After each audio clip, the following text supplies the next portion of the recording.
నాటి కేంద్ర ప్రభుత్వం కాంగ్రెస్ పాలకులు అత్యంత కరువు పీడిత ప్రాంతమైనటువంటి అనంతపురం జిల్లాలో మహాత్మా గాంధీ జాతీయ ఉపాధి హామీ పథకాన్ని ప్రారంభించింది. తినడానికి తిండి, చేయడానికి పని లేనటువంటి దుర్భరమైనటువంటి పరిస్థితుల్లో ఈ పథకాన్ని అత్యంత వెనుకబడినటువంటి అనంతపురం జిల్లాలోని సింగనమల నియోజకవర్గం నార్పల మండలం బండ్లపల్లి గ్రామంలో ప్రారంభించింది.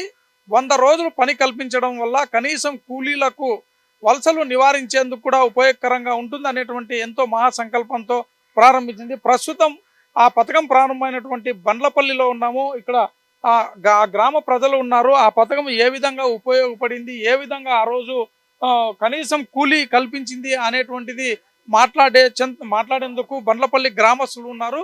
వాళ్ళతో మాట్లాడేటువంటి ప్రయత్నం చేద్దాం. అన్న, చెప్పండి, అసలు మహాత్మా గాంధీ జాతీయ ఉపాధి హామీ పథకం కరువు పనులు అంటారు చాలా వరకు కూడా. సో ఈ ఉపాధి హామీ పథకాన్ని ఇక్కడి నుంచినే ప్రారంభించారు, మీ బండ్లపల్లి నుంచి. ఆ రోజు కేంద్ర ప్రభుత్వం మొత్తం ఇక్కడికి తరలి వచ్చింది. ప్రధానమంత్రి మన్మోహన్ సింగ్ తో పాటు వీళ్ళందరూ వచ్చారు. ఏ విధంగా ఉపయోగపడింది ఈ ప్రాంత ప్రజలకు చెప్పండి అన్న. మీ పేరేంటి? నా పేరు సంజీవ్ రెడ్డి. కరువు పని పెట్టిండేదే మంచిది. దానికి కొన్ని పనులు కూడా ఉపయోగపడుతున్నాయి. ఈ గుడుకుంతలు కానీ భూమి ల్యాండ్ లెవెలింగ్ కానీ చేసినాము. బిల్లులు కూడా బాగుండేది. ఉపాధి హామీ ఇది మన్మోహన్ సింగ్, సోనియా గాంధీ, రాజశేఖర రెడ్డి వీళ్ళంతా వచ్చి పెట్టినారు, స్థాపించినారు. బాగానే జరుగుతుంది, వర్క్ అయితే బాగానే జరుగుతుంది. ఇప్పుడు మహాత్మా గాంధీ తీసేసిన వాళ్ళు అంత ఇబ్బంది అనిపిస్తుంది. అంటే కాదన్నా, ఎన్ని రోజులు పని కల్పించేవాళ్ళు, మీకు డబ్బులు ఎట్లా వచ్చేటివి? ఎందుకంటే ఆ రోజు కనీసం కూలీ లేకపోవడం వల్ల గ్రామీణ ప్రాంతాల నుంచి పెద్ద ఎత్తున పట్టణాలకు వలస వెళ్ళే, దాని నుంచి వలసలు ఏమన్నా పోకోకుండా ఉపయోగపడిందా? ఉపయోగపడింది. ఎందుకంటే దీంట్లో మామూలు పని బార్లు 9 గంటలకు పోతే 12 దాకా అట్లా చేసుకొని వచ్చినాము. ఏదో ఒక కూలీలు అయితే బాగానే పడతాం. ఏ విధంగా ఇస్తాను? చేతికి డబ్బులు ఇస్తాను, ఎట్లా ఇస్తాను? ఇది పోస్ట్ అకౌంట్లో, బ్యాంకుకు డబ్బులు అయితే అకౌంట్ లేక వస్తాను. ఈ పథకాన్ని 2005లో అప్పటి ప్రభుత్వం మన్మోహన్ సింగ్ ప్రధానమంత్రి వీళ్ళు ప్రారంభించారు. అదేవిధంగా ఈరోజు ఈ మహాత్మా గాంధీ జాతీయ ఉపాధి హామీ పథకం అనేటువంటి పేరుకి NREGA అని కూడా అనేటువంటి, ఈ రోజు మహాత్మా గాంధీ యొక్క పేరును తీసేసి జి రామ్జీ అనేటువంటి విధంగా పేరును మార్చారు. ఇది కరెక్టే అంటారా? మాకు తెలిసిన చోటుకి ఇది కరెక్ట్ కాదు. ఆయన పెద్దోళ్ళు వాళ్ళు ఎట్లా పెట్టినారు మనకైతే తెలియదు. మనకు తెలియదు కాబట్టి మనం మాట్లాడే లేదనమాట. అతని గురించి ఎందుకు పెట్టినాడు కూడా తెలియదు. మహాత్మా గాంధీ అయితే మార్చకూడదు, ఎందుకంటే ఆయన మన స్వతంత్రం తెచ్చినవాడు. అందుకు అతని పేరు అయితే అతని పేరు అయితే బాగానే ఉంటుంది. మరికొంతమందితో కూడా మాట్లాడేటువంటి ప్రయత్నం చేద్దామన్నా. చెప్పండి, మహాత్మా గాంధీ పథకం జాతీయ ఉపాధి హామీ పథకం ఎలా ఉపయోగపడింది, కూలీలకు అసలు ఏ విధంగా ఉపయోగపడిందా? ఎందుకంటే ఇది కరువు ప్రాంతం, అసలు అనంతపురం జిల్లా లాంటి ప్రభుత్వం ఇక్కడ ప్రారంభమైనటువంటి పథకము ఇది దేశవ్యాప్తంగా విస్తరించింది. ఇప్పుడు ఆ పేరు మార్చడం మంచిది కాదు, మహాత్మా గాంధీ పేరే ఉండాలని మేము కోరుకుంటున్నాం. ఈ పథకం ఎలా ఉపయోగపడింది? ఈ ప్రతి ఒక్క బీదా సాధకు ఎక్కడే కానీ బెంగళూరుకి అక్కడ పోకోకుండా ప్రతి ఒక్కరు ఇక్కడే కూలి పని చేసుకుంటూ బ్రతుకుంటున్నారు. ఈ ఉపాధి హామీ పథకము మహాత్మా గాంధీ పేరే ఉండాలా మేము కోరుతున్నాము.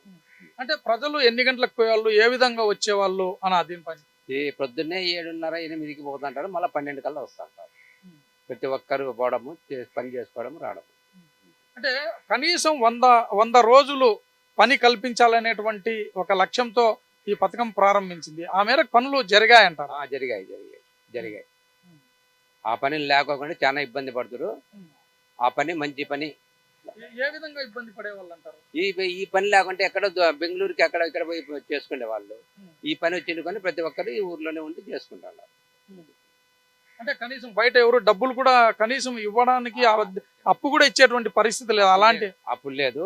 ఇది వచ్చి ప్రతి ఒక్కరు కూలీలకు బాగా ఇదే ఉపయోగపడుతుంది. కూలీలు కాదు, రైతులు కానీ పోతాండ్రు పనికి. ప్రతి ఒక్కరు పోతాండ్రు. అందరికీ ఉపయోగం. ఇంత ఊర్లో అయినా కానీ కనీసం అంటే 1000 మంది పైన పోయేటట్టు ఉంది. అంటే ప్రత్యేకంగా ఒక హామీ అనేటువంటిది ఉండేది కదా గవర్నమెంట్. అది మరికొంతమందితో మాట్లాడేటువంటి ప్రయత్నం చూసాం. పెద్ద ఆయన ఉన్నాడు, స్వాతంత్ర కాలం కూడా చూసినటువంటి పెద్ద ఆయన. మహాత్మా గాంధీ ఏ విధంగా పోరాటం చేశారు స్వాతంత్రం కోసం అనేటువంటి పెద్ద ఈరోజు చెప్పండి, మహాత్మా గాంధీ జాతీయ ఉపాధి హామీ పథకానికి పేరు మార్చినారు. మీరు దీనిపైన ఏమంటారు మీరు? దీనిపైన ఏమనేదానికి వస్తుంది సార్, ఆనాడు ఆ మహానుభావుడు చేసిండేదే ఉండాలని మా కోరిక. ఆయన పేరు లేకుండా ఇంగూరు ఏది నా స్వార్థం కొద్ది ఇంగూరు నిన్నే ఇది చేస్తానంటే అది ఏం ఇదిగా ఉంటుంది. కాబట్టి ఆయన పేరు ఉండడమే ధర్మయుక్తం, ప్రజలకు కూడా సంతోషకరమైనది. ఇంకా అట్ట కాకోకుండా నువ్వు ఇంతవరకు బాగా చేస్తున్నావనే మంచి పేరు సంపాదించుకున్నావు. ఇప్పుడు ఈ రోజులో నువ్వు ఆ పేరు పోగొట్టుకునేదానికి ఏదో కనపడతా ఉంది. ఎవరు? మోదీ. అంతే కదా మరి. లేకపోతే నువ్వు ఆయన పేరు తొలగించడానికి నీకు ఆయన పేరు ఏమిటో వస్తా ఉందని, ఇంకా కొద్ది రోజులు పోతే ఆయన పేరు దేని మీద కూడా లేకుండా చేస్తామనే దానికి కూడా జాబ్ వస్తుంది నువ్వు ఇది ఒకటి చేస్తే. మరి ఇంకా అట్టప్పుడు ఇంకా ఆయన అంత పోరాడి ఈ దేశానికి స్వతంత్రం కూడా తినడానికి ఇంకా ప్రఖ్యాతి ఏముందని అని అట్లా ఉండదు, జరగకూడదని మా కోరిక. అంతే. అంటే ఈ పథకము అసలు ఈ కరువు ప్రాంతంలో ఏ విధంగా ఉపయోగపడింది? ఇక్కడ పురుడు పోసుకున్నటువంటి ఈ ఉపాధి హామీ పథకం దేశమంతా కరువు ప్రాంతాల్లో మొత్తం విస్తరించింది. ఏ విధంగా చూడొచ్చు దీన్ని ఏ విధంగా చూడొచ్చు అంటే, ఇప్పుడు కరువు ప్రాంతంలో అంటే ఇప్పుడు కొన్ని మందికి ఇక్కడ పనులు లేకుండా ఎక్కడో పోయి బ్రతకాల్సిన అవసరాలు ఏర్పడుతూ ఉంటాయి కదా అంతకుముందు. ఎటువంటివి లేకుండా ఈ పథకం స్టార్ట్ అయినప్పటి నుంచి ఎక్కడ వాళ్ళు అక్కడే ఎవరెవరు దాంట్లో వాళ్ళే లక్షణంగా చేసుకొని బతుక్కుంటున్నారు. ఇంకా దానికి మంచి ఉపయోగపడింది. అన్ని మొత్తం ప్రతి ఒక్క పని ఇది చేసుకుంటున్నారు. ఏం పని చేసేవాళ్ళు పెద్ద దీంట్లో? ప్రధానంగా కొన్ని గుంతలు, సైడ్ గుంతలు చేసేవాళ్ళు. సైడ్ గుంతలు కొన్ని ఆయన చేయించినాడు. ఇట్లా అన్నీ ఒకటనే కాదు, కొన్ని సదరాలు చేయించుకునేవాళ్ళు, కొన్ని కొండల్లో పారం సైడ్ కొట్టేవాళ్ళు. ఇట్లా అన్ని రకాల. ఇప్పుడైతే నాకు తెలిసినంత వరకు నా లైఫ్లో నా ఆయాంలో ఇంతకుముందు వర్షము వంగితే నీళ్ళన్నీ వేరే చెరువుకి వెళ్ళిపోయేటివి. ఇప్పుడు ఈ పని వచ్చిన తర్వాత ఎప్పుడో చెరువుకి వెళ్ళిపోయేది. ఎప్పుడు నీళ్ళు అప్పుడు ఎక్కడ నీళ్ళు అక్కడ మాకే ఇంకి మాకు బాగానే సహకారం చేస్తాయి. అంటే బోర్లలో నీళ్లు పెరగడం అవన్నీ ఉపయోగమే కదా మరి. ఆ నీళ్లు ఇంకపోతే మాకు నీళ్ళు ఎక్కడి నుండి వస్తాయి? ఈ వచ్చి నీళ్ళు దుబ్బుకొని పోతే మాకు ఇంక నీళ్ళు అండాయి. ఇప్పుడు అట్లా కాకోకుండా ఎక్కడ నీళ్ళు అక్కడ ఇంకుతున్నాయి కాబట్టి మాకు బోర్లు కూడా మంచి సదవకాశం దొరికింది. దాంతో మేము కూడా లక్షణంగానే బ్రతుకుంటున్నాం. అంటే దీన్ని బట్టి చూస్తే కరువు పనులు చేయడం వల్ల కూలీ దొరకడమే కాకుండా రైతులకు కూడా ఉపయోగపడింది. కూలి పనులకు ఒకరికే కాదు, ఈ రైతులకు కూడా మంచి ఉపయోగమే కదా. ఆ నీళ్లు సర్రను వచ్చేది వీడు అటకట్ట పడితే ఆడి మీరిపోతున్నాయి కదా, ఆడి ఇంకే నీళ్ళు మాకు ఉపయోగమే కదా.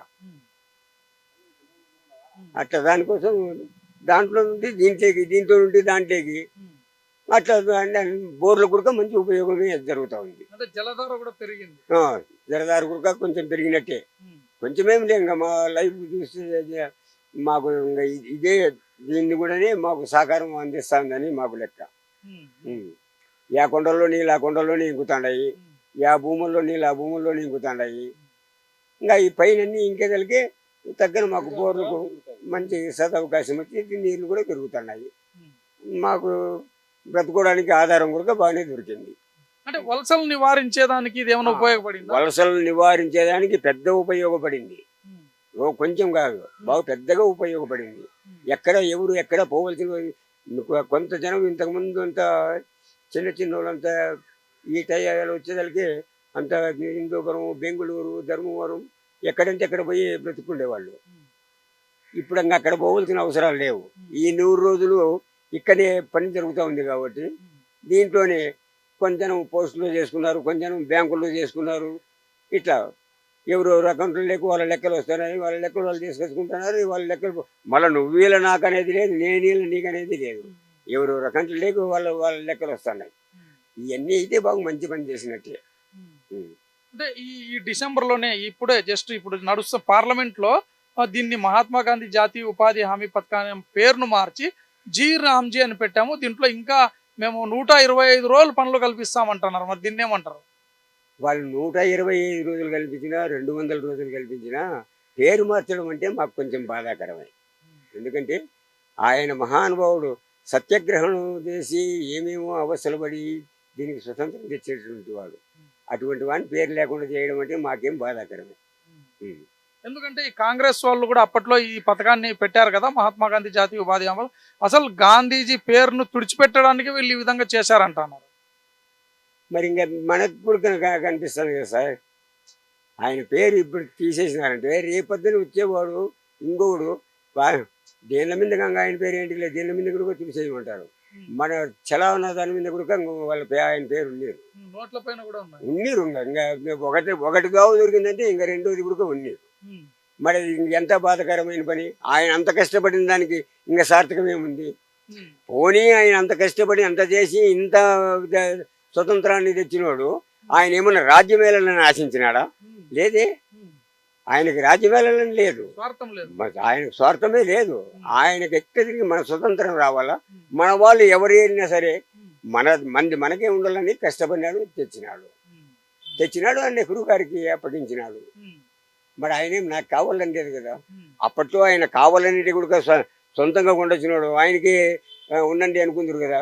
మరి ఆయనకు అటువంటి ఆశలు లేవు. మరి అటువంటి మహానుభావుని బుద్ధి లేకుండా చేస్తామంటే బాధాకరమే కదా సార్. మరి తెలిసినటువంటి వానికి ప్రతి వానికి బాధాకరమే. తెలియనటువంటి వాళ్ళకైతే విషయం చెప్పలేము, కానీ తెలిసిన వాళ్ళకేమో చాలా బాధాకరమైన విషయమే ఇది. మరి ఈ పథకానికి జీ రామ్జీ అని ఉండొచ్చా, లేకపోతే మహాత్మా గాంధీ పేరు కొనసాగించాలని మీరు కోరుకుంటారా? మహాత్మా గాంధీ పేరే ఉండాలని మేము కోరుకుంటాం. ఆయన పేరు తొలగించాల్సిన అవసరమే లేదు.